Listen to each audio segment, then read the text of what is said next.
Les maladies mentales, malheureusement, à cause de la stigmatisation et de la discrimination, sont assimilées au trouble le plus grave, qui est celui où la personne a perdu la raison.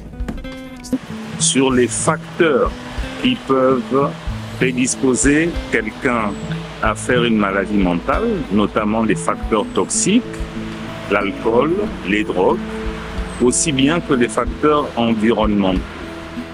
La situation de la santé mentale est difficile en Afrique et il y a le problème de l'allocation des ressources.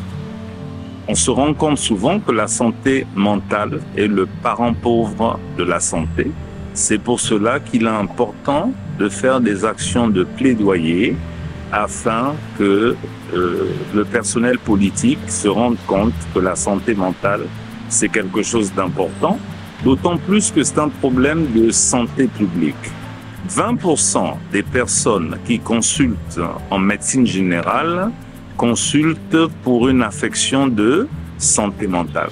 C'est dire que c'est très important. Les suicides constituent actuellement la première cause de mortalité des sujets jeunes.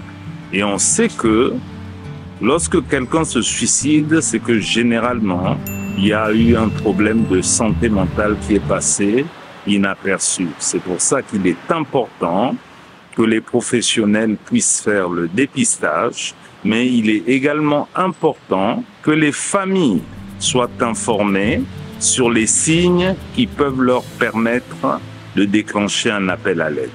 Je souhaite que, en tant que professionnels, nous puissions nous engager.